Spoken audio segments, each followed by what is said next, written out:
अस्सलाम वालेकुम dear student.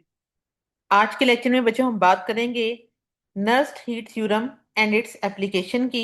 और इसके साथ साथ हम नर्स्ड अप्रोक्सीमेशन को भी डिटेल में स्टडी करेंगे। तो आइए आज के लेक्चर स्टार्ट करते हैं। ये थ्योरम नर्स्ड हीट थ्योरम बच्चे, इसके अंदर जो वर्ड है एन आपका ये साइलेंट है, इसलिए इसको लिखा तो जाता है बट इसको प्रोनाउंस नर्स्ड हीट थ्योरम के नेम से किया जाता है। इस थ्योरम में अगर आप देखें तो बच्चों, इस थ्योरम का आगाज आपका गिब्स हेल्महोल्ट्ज इक्वेशन से होता है। और ये इक्वेशन आपकी है G is equal to H plus T curly G over curly T at constant pressure पर। ये इक्वेशन हमने अपने प्रीवियस लेक्चर में ड्राइव की है। अगर आपको इसका लिंक चाहिए तो मैं आपको इस लेक्चर की डिस्क्रिप्शन में इसका लिंक डाल दूंगी, वहां से आप इस लेक्चर को मजीद इसकी डेरिवेशन को देख सकते हैं। अब हम ये कहते हैं कि अगर आपके पास ये तमाम चीज़ें हों तो इसको अगर आप फाइनेटिकली चलें, यानी अगर आप इस रिएक्शन में कोई चेंज देखें तो चेंज को आपने पढ़ रखा है कि इसको हम डेल्टा के साइन से रिप्रेजेंट करते हैं। तो आपके पास जो जी है वो डेल्टा में कन्वर्ट हो जाएगा, एच के साथ भी डेल्टा का सिंबल लगेगा और जी के साथ भी आपका डेल्टा का सिंबल लगेगा। नेक्स्ट स्टेप में हम क्या करते हैं, हम ये कहते हैं कि ये आपका एच जो है वो पॉजिटिव का है, जब ये इक्वल की दूसरी साइड पर जाएगा तो ये आपका माइनस में कन्वर्ट हो जाएगा और आपके पास ये इक्वेशन पीछे बढ़ जाएगी। अब इस थ्योरम की जो एक इम्पॉर्टेंट चीज है वो ये है कि ये जो थ्योरम है नर्स्ड हीट थ्योरम, ये बच्चों बेसिकली वर्क करता है एब्सोल्यूट जीरो पे, जिसको हम जीरो केल्विन का नेम देते हैं। और यही आगे चल के आपके थर्ड लॉ ऑफ थर्मोडायनेमिक्स की डेफिनेशन भी बनेगा और उसके बाद इसकी डिटेल में स्टडी आप वहां पर करेंगे। तो एक तरह से आप ये कह सकते हैं कि जो नर्स्ड हीट थ्योरम है ये आपका वर्क करता है जीरो केल्विन पर। तो अगर आपका जीरो केल्विन के करीब ये वर्क करेगा तो जो आपकी टेम्परेचर की वैल्यू होगी, अगर ये जीरो हो जाए, तो जब टेम्परेचर जीरो होगा तो बच्चों ये पूरी टर्म आपकी जब मल्टीप्लाई होगी जीरो के साथ तो ये इट सेल्फ जीरो हो जाएगी और आपकी इक्वेशन जो है इक्वल हो जाएगी delta G minus delta H equal to zero के। और ये आपका माइनस का साइन जब इक्वल की दूसरी साइड पर जाएगा तो ये किस में कन्वर्ट हो जाएगा, पॉजिटिव में। तो यहाँ पे हम ये कह सकते हैं कि जब आपका टेम्परेचर अप्रोचेस टू जीरो हो उस टाइम पे चेंज इन गिव्स energy of the process become equal to change in the enthalpy of that process. और ये एक तरह से आपके पास नर्स्ड हीट थ्योरम की डेफिनेशन में भी आ जाएगा। और यहाँ पे बच्चों हम मैथमेटिकली एक चीज लगाते हैं जिसके जिसके लिए हम वर्ड इस्तेमाल करते हैं लिमिट का, ठीक है। तो मैथमेटिकली अगर आप इस इक्वेशन को फर्दर लिखें तो आप ये कहेंगे कि जब आपका रिएक्शन अप्रोचेस टू जीरो, यानी जब आपके टेम्परेचर की वैल्यू अप्रोचेस टू जीरो होगी तो उस टाइम पे आपकी चेंज इन गिव्स एनर्जी किसके इक्वल हो जाएगी, limit T approaches to zero. और ये किसके इक्वल होगी, change in enthalpy of the process, ठीक है। तो ये बच्चों आपके पास साइंटिस्ट थे जिनका नेम था डब्ल्यू नर्स्ट। इन्होंने 1906 में एक्सपेरिमेंटली ये फाइंड आउट किया था कि ये जो आपके पास रिलेशन है टी करली delta G over curly T, ठीक है, इस ये जो पूरा फैक्टर है आपका ये डिक्रीज हो जाता है। किसके साथ डिक्रीज हो जाता है, जब आपके टेम्परेचर में कमी वाकया होती है। और इसके साथ बच्चों एक वर्ड लिखा गया है एसिम्प्टोटिकली। इसका मीनिंग ये होता है कि वैल्यू एग्जैक्ट जीरो के करीब तो नहीं होती, मुकम्मल जीरो तो नहीं होगी, लेकिन जीरो के करीब आना शुरू हो जाती है, ठीक है। तो इसके लिए ये वर्ड हम इंग्लिश में इस्तेमाल करते हैं। अब इस स्टेटमेंट को बच्चे हम नर्स्ड हीट थ्योरम कहते हैं, जिसके लिए भी आपने देखा कि आपने क्या देखा था कि ये आपके पास ये थ्योरम ये कहता है कि आपके पास जब टेम्परेचर अप्रोचेस टू जीरो हो उस टाइम पे चेंज इन गिव्स एनर्जी आपके प्रोसेस की किसके इक्वल हो जाती है, change in enthalpy of that process के। अब इसी के साथ इस थ्योरम को बच्चों हम तीन कैटेगरी के हवाले से स्टडी करेंगे। एक कैटेगरी तो आपने देखी जिसमें आपने क्या नोट किया कि आपके पास चेंज इन गिव्स एनर्जी किसके इक्वल हो रही थी, change in enthalpy of the system के। अब नेक्स्ट स्टेप में हमने गिब्स फ्री एनर्जी के बाद नेक्स्ट जो कंसेप्ट हम डालेंगे वो बच्चों, इस डेफिनेशन को पढ़ने से पहले आपने ये एक पीछे इक्वेशन मैनी टाइम्स पढ़ी है जिसके अंदर आप पढ़ चुके हैं कि डी जी का जो रिलेशन होता है ये इक्वल होता है वी डी पी यानी volume at constant pressure minus S D T के। और ये भी आपने पढ़ा हुआ है कि जब भी कोई प्रेशर आपका कांस्टेंट हो तो उस टाइम पे डी पी की वैल्यू जीरो हो जाएगी और आपका ये रिलेशन इस तरह से बाकी बचेगा। अब चूंकि टेम्परेचर आपका एंट्रोपी के साथ मल्टीप्लाई हो रहा है तो ये इक्वल की जब दूसरी साइड पर जाएगा तो डिवाइड करेगा। और चूंकि आपका यहाँ पे प्रेशर जो है वो कांस्टेंट है, ठीक है, तो यहाँ पे जब प्रेशर आपका कांस्टेंट होगा उसको आप पी लिखेंगे, और जो माइनस एस का साइन है ये आपके पास पीछे बच जाएगा। अब इसके बाद ये आपने नेक्स्ट स्टेटमेंट में पढ़ा था कि अगर आपके पास कोई एक फंक्शन है और वो दो चीजों पर डिपेंड कर रहा हो, तो उस टाइम पे फिर हम डी के साइन को हम किससे रिप्लेस कर देते हैं, करली के साइन से। और आपके पास ये इक्वेशन हासिल होती है, curly G over curly T at constant pressure it will be equal to minus S के। सो हम यहाँ पे ये कह सकते हैं कि आपके पास जो जी है और जो आपका एस है, इन दोनों को आपने किससे रिप्लेस कर दिया है, डेल्टा के साइन के साथ। तो आपके पास ये इक्वेशन हासिल हो जाती है। अब आप अगर इसी इक्वेशन में देखें तो आप ये कहते हैं कि जो आपकी इक्वेशन की जो लेफ्ट साइड है इसमें जो टेम्परेचर है ये आपका चूंकि जीरो होगा एट जीरो केल्विन पे, तो आपकी जो पूरी टर्म हो जाएगी ये क्या हो जाएगी, इक्वल टू जीरो हो जाएगी। और आप ये कहेंगे यहाँ पे बी की लिमिट जब टेम्परेचर आपका अप्रोचेस टू जीरो, तो उस टाइम पे डेल्टा एस की वैल्यू क्या हो जाएगी, it will be equal to zero हो जाएगी। और अगर आपने ये देखा हो कि डेल्टा क्या होता है, डेल्टा बेसिकली बच्चों फाइनल वैल्यू का इनिशियल वैल्यू से डिफरेंस होता है। तो अगर फाइनल वैल्यू आपकी फर्स्ट क्या एस टू है, तो इनिशियल वैल्यू आपकी क्या हो जाएगी, एस वन हो जाएगी। और यही एस वन जब आप इक्वल की दूसरी साइड पर भेजेंगे तो ये पॉजिटिव में कन्वर्ट हो जाएगा।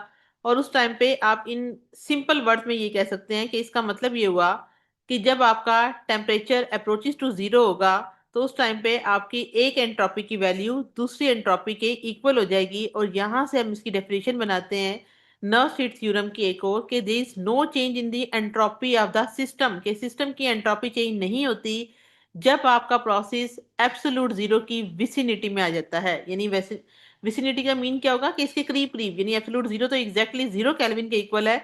तो अगर इसके करीब आ जाए तो उस टाइम पे आपके जो सिस्टम की एंट्रोपी है उसमें कोई चेंज नहीं होगा। इस बात को आपने किससे प्रूफ किया, इस पूरी डेरिवेशन से प्रूफ किया। पहले आपने क्या बात की थी, पहले आपने कहा था कि आपकी चेंज इन गिब्स एनर्जी किसके इक्वल हो जाती है, change in enthalpy of the system के। अब आप क्या कह रहे हैं, अब आपका ये कहना है कि जो नर्स हीट थ्योरम है उसमें आपने ये वाला रिलेशन प्रूव करना है। कौन सा रिलेशन प्रूव करना है, कि जो आपके पास सिस्टम के अंदर जो एंट्रोपी होती है वो चेंज नहीं होती जब आपका टेम्परेचर अप्रोचेस टू जीरो होगा। तो इसके लिए आपने ये पूरी स्टेप की डेरिवेशन जो है वो डिटेल में स्टडी की। अब इसके बाद आपने इसका तीसरा रिलेशन, यानी मैंने आपको बताया था कि जो नर्स हीट थ्योरम है इसको आपने तीन तरह से लेके चलना है, ठीक है। पहले आपने क्या स्टडी किया, फर्स्ट टाइम पे आपने ये स्टडी किया कि जो आपके पास चेंज इन गिब्स एनर्जी थी वो किसके इक्वल आ रही थी, change in enthalpy of the system के। और उसके बाद आपने सेकंड स्टेप पे क्या पढ़ा कि जब आपका टेम्परेचर अप्रोचेस टू जीरो है तो उस टाइम पे आपके पास जो सिस्टम की एंट्रोपी है वो चेंज नहीं होगी। अब आप इसके अंदर थर्ड रिलेशन को स्टडी करने जा रहे हैं। थर्ड रिलेशन क्या है, वो होता है बच्चों आपका specific heat capacity eight constant pressure के, ठीक है। तो ये भी फार्मूला आपने पीछे पढ़ रखा है कि जो किसी भी सिस्टम की स्पेसिफिक हीट कैपेसिटी होती है एट कांस्टेंट प्रेशर पर वो किसके इक्वल होती है, करली H over curly T at constant P के। तो अगर आप इसी सिस्टम को चेंज के लिए लिखें या फाइनाइट चेंज के लिए करें तो चेंज की साइन को अगर आप डेल्टा से रिप्रेजेंट करते हैं तो यहाँ एच की साइन को भी आप डेल्टा से रिप्रेजेंट करेंगी। इसके बाद आप ये कहते हैं कि चूंकि आपका सिस्टम ये इस थ्योरम के लिए, यानी ये जो नर्स हीट थ्योरम है इसके लिए ये रिक्वायरमेंट है कि आपके पास टेम्परेचर हमेशा जीरो केल्विन या एब्सोल्यूट जीरो के इक्वल होना चाहिए। तो चूंकि एब्सोल्यूट जीरो है या जीरो केल्विन है, तो जब limit T approaches to zero होगा तो ये पूरी टर्म अगेन आपकी क्या हो जाएगी, जीरो हो जाएगी। और इसी तरह अगर आप इस चेंज को C P two minus C P one के अकॉर्डिंग निकालें तो उस टाइम पे भी आप ये कह सकते हैं कि आपके पास एक थर्ड डेफिनेशन अराइज होती है कि जो मोलर हीट कैपेसिटी है एट कांस्टेंट प्रेशर पर during any transformation at absolute zero remains unchange. यानी आपके पास तीन तरह की चीजें आई कि आपने क्या नोट किया, सबसे पहले आपने जो चीज नोट की थी वो ये नोट की थी कि जो आपके पास डेल्टा जी है वो किसके इक्वल होगा, डेल्टा एच के इक्वल होगा। सेकंड स्टेप में आपने क्या पढ़ा, आपने कहा कि जो आपके सिस्टम की जो एंट्रोपी है वो चेंज नहीं होती। इसी वजह से जब आप इसके ऊपर इस रिलेशन को अप्लाई करते हैं तो आप ये कहते हैं कि आपके पास सिस्टम की एंट्रोपी जब चेंज नहीं हो रही तो S one will be equal to S two हो जाएगा। और थर्ड रिलेशन में आपने क्या पढ़ा, मोलर स्पेसिफिक हीट कैपेसिटी के रिलेशन को स्टडी किया। और उस टाइम पे भी आपने देखा कि एट एब्सोल्यूट जीरो पे जो आपका सिस्टम है एट कांस्टेंट प्रेशर पर उसकी मोलर हीट कैपेसिटी की वैल्यू में तब्दीली वाकया नहीं होती, वो हमेशा अनचेंज रहता है। अब आपने क्या करना है, आपने एक ग्राफ ड्रॉ करना है और उस ग्राफ की मदद से आपने ये कहना है कि जो आपके पास डेल्टा जी और डेल्टा एच, जो आपने अभी सबसे पहले रिलेशन पढ़ा था कि delta G always equal to delta H, तो उसका रिलेशन के लिए आप अगर ग्राफ ड्रा करें, एक्स एक्सिस के लॉन्ग आप टेम्परेचर को लें, वाई एक्सिस के लॉन्ग आप डेल्टा जी या डेल्टा एच में से किसी एक को ले लें। तो बच्चे अगर आप इस ग्राफ के पॉइंट पे, यानी जहाँ पे दोनों पॉइंट्स मीट कर रहे हैं, इस पॉइंट को बच्चे हम बोलते हैं जीरो केल्विन। अब जो ग्राफ हमें हासिल होता है, इसमें डेल्टा जी का कर्व ऊपर की जानिब और डेल्टा एच का कर्व हमें डाउनवर्ड डायरेक्शन में हासिल होता है। अब अगर आप इन दोनों कर्व्स को देखें तो ये दोनों कर्व्स इस वाले पॉइंट पर आके मीट करते हैं, और ये पॉइंट अगर आप बिल्कुल नीचे की जानिब जाएं तो ये पॉइंट आपका मीट करता है जीरो केल्विन पर। तो जीरो केल्विन वो पॉइंट होगा जहां पे आपका डेल्टा जी डेल्टा एच से मीट करता है, यानी इन दोनों की वैल्यू एक दूसरे के एग्जैक्टली इक्वल है। दैट्स वाई ये पॉइंट इसका मीट करना शुरू हो जाएगा। और अगर आप यहाँ पे देखें तो टेम्परेचर आपका बच्चों एक्स एक्सिस के लॉन्ग क्या हो रहा है, इंक्रीज हो रहा है। अगर आप इसकी बैक साइड पे जाएं तो यहाँ पे आपका टेम्परेचर क्या होता जा रहा है, डिक्रीज हो रहा है। तो अगर आप यहाँ पे डेल्टा एच की वैल्यू को स्टडी करें, तो डेल्टा एच की वैल्यू को अगर आप ग्राफ में यहाँ पे मिलाएं तो ये यहाँ पे क्या है, डिक्रीजिंग को शो कर रहा है। जैसे जैसे आपका टेम्परेचर डिक्रीज होगा तो डेल्टा एच की वैल्यू आपकी क्या होना शुरू हो जाएगी, इंक्रीज होना शुरू हो जाएगी। जबकि दूसरी तरफ अगर आप डेल्टा जी की बात करेंगी तो डेल्टा जी की वैल्यू टेम्परेचर के डिक्रीज करने से, यानी ये आपका जब नीचे की जानिब आएगा तो डेल्टा जी की वैल्यू डिक्रीज कर जाएगी। तो यहाँ पे हमारा ये कहना है कि जब आप टेम्परेचर को कम करते हैं, टेम्परेचर कम आगे की जानिब हो रहा है, सॉरी आगे की जानिब ये बढ़ रहा है, पीछे की जानिब ये डिक्रीज हो रहा है। जब ये पीछे की जानिब जाता है और जब ये फाइनली आपका इस पॉइंट जो जीरो पॉइंट है, जीरो केल्विन है, इसके ऊपर जब मीट करता है तो उस टाइम पे डेल्टा जी और डेल्टा एच एक दूसरे के इक्वल हो जाते हैं। लेकिन जब वो कहते हैं कि जब आप टेम्परेचर को इस तरफ डिक्रीज की जानिब भेजते हैं तो डेल्टा एच की वैल्यू आपकी क्या होती है, ये बढ़ रही होती है, क्योंकि आप ग्राफ से अंदाजा लगा लें कि इसकी वैल्यू पहले यहाँ पे थी, अब ये इधर आ रही है। तो यहाँ पे आपका डेल्टा एच बढ़ जाएगा, जबकि डेल्टा जी की वैल्यू टेम्परेचर के डिक्रीज करने से क्या हो जाएगा, इसकी वैल्यू भी डिक्रीज कर जाएगी, क्योंकि पहले स्टार्ट में ये यहाँ पे थी, अब अगर आप किसी भी पॉइंट पे इसको मिलाएं तो ये उसके मुकाबले में कम हो चुकी है। तो ये थोड़ा सा ग्राफिकली एक्सप्लेनेशन है, इसको बच्चों आपने डिटेल में स्टडी किया। अब इसके बाद बच्चों हमारे पास आती हैं एप्लीकेशंस नर्स हीट थ्योरम की। पहली एप्लीकेशंस तो आपने बहुत डिटेल में देखी कि ये प्रैक्टिकली और थ्योरेटिकल एप्लीकेशन है थर्मोडायनेमिक्स में, जिसमें सबसे पहले आप क्या कर सकते हैं, आप डिटरमिन कर सकते हैं एब्सोलूट एंट्रोपी को। अब एब्सोलूट एंट्रोपी क्या है कि नर्स हीट थ्योरम से पहले हम सिर्फ एंट्रोपी चेंज को मेजर कर सकते थे, लेकिन इस फिनोमिना की मदद से आप किसी भी सिस्टम के लिए जो एंट्रोपी है at absolute zero is taken as zero for a perfect crystal, यानी उसकी आप स्टडी कर सकते हैं और किसी भी टेम्परेचर पर आप इसको फाइंड आउट कर सकते हैं। सेकंड एप्लीकेशन आती है कि आप इसकी मदद से इक्विलिब्रियम कांस्टेंट को एट लो टेम्परेचर पर फाइंड आउट कर सकते हैं, यानी इस थ्योरम की मदद से आप किसी भी केमिकल इक्विलिब्रिया के बिहेवियर को प्रिडिक्ट कर सकते हैं। जैसे आपने ये पढ़ रखा है कि एंट्रोपी चेंज जो है वो नियरली इक्वल टू जीरो होती है, ठीक है।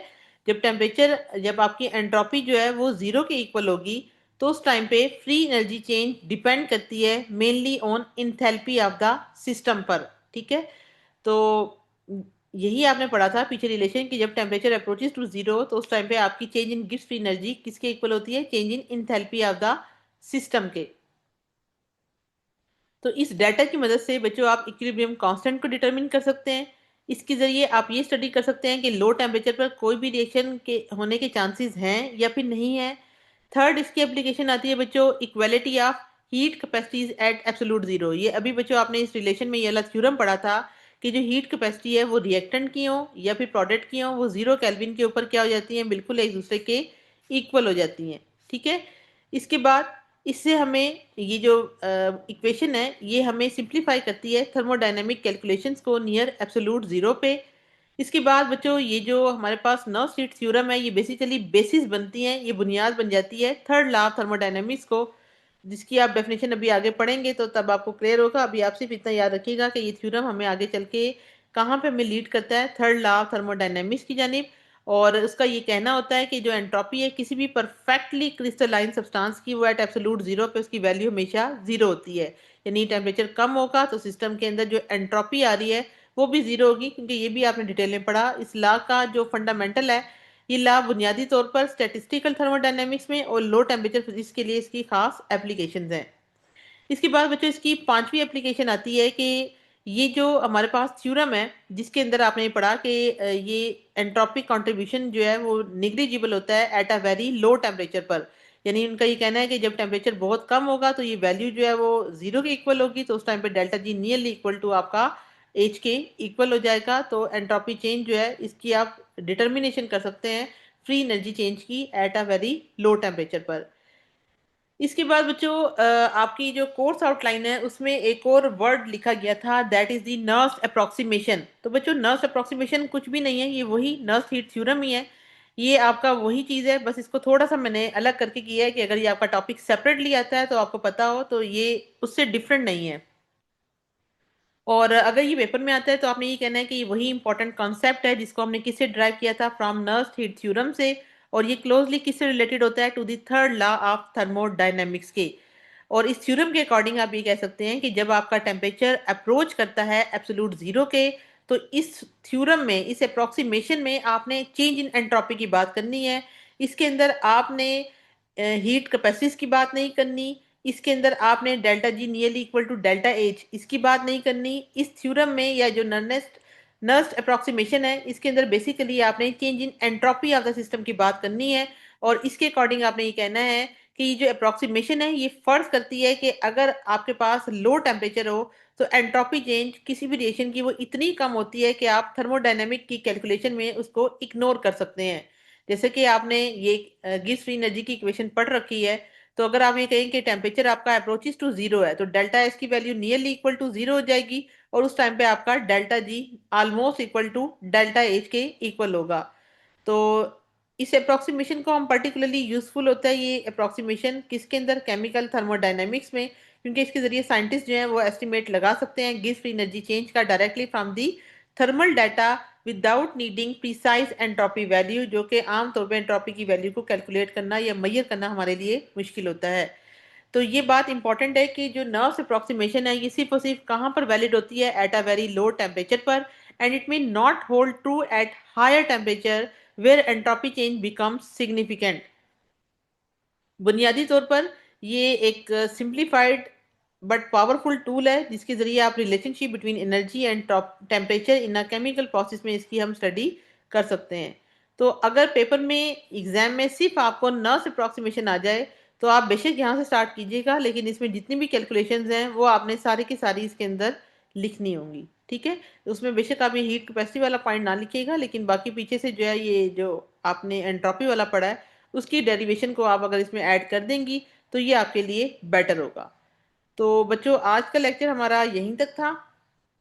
अगर इस हवाले से आपके माइंड में कोई क्वेश्चन हो तो आप डिस्कस कर सकते हैं। Okay student, take care and अल्लाह हाफिज।